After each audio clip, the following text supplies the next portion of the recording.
Okay, so in this sub-lesson here, we're going to talk about how to set up your Power BI environment. So if you so choose and you want to actually go through and do the exercises as we go through these sub-lessons, getting the environment set up like we're going to talk about here will actually help you do that. You also do have the option, if you want, to actually just observe the class and take a look at all the techniques and just watch the videos. And that's a perfectly viable way of actually doing this learning as well.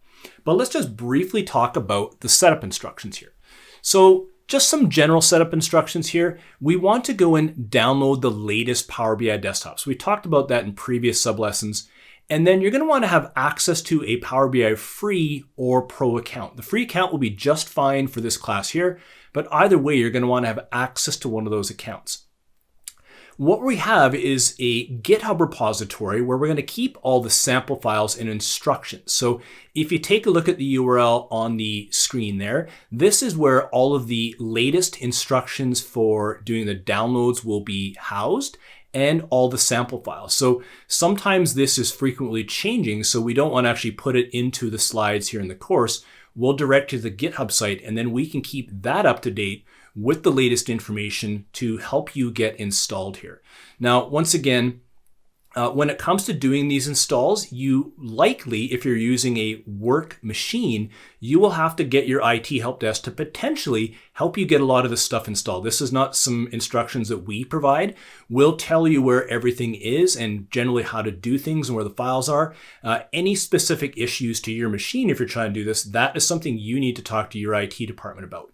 And then when it comes to getting access into a Power BI free or pro account, once again, that's between you and your IT service desk or organization you work with.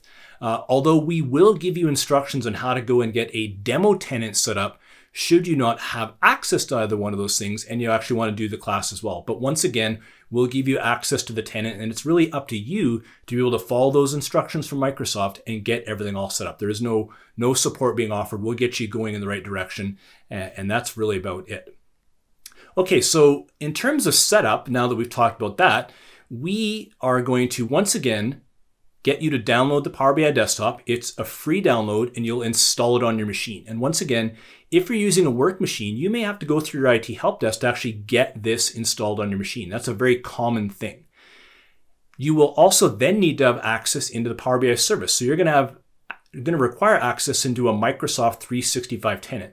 That may be your work tenant, or that may be a demo tenant, which you go ahead and get set up on your own. Either way, that's what you're going to need in terms of the desktop and the Power BI service. From the GitHub repository, you're going to be able to download all the source files, which you see down below there.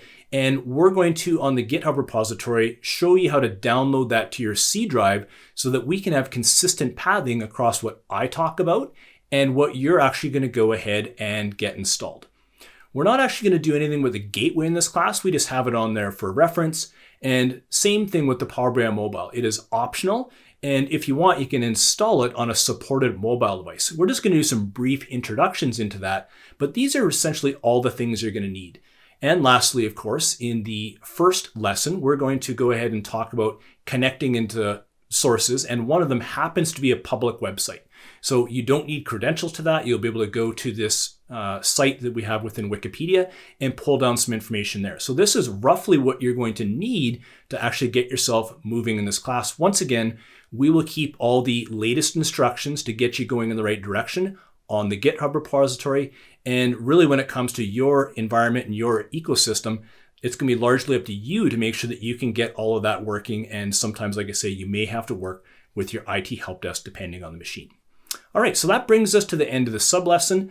That gives us everything we need to know to get moving in this. So we'll move now over into lesson number 2, where we're going to talk about data acquisition and get moving within the Power BI desktop.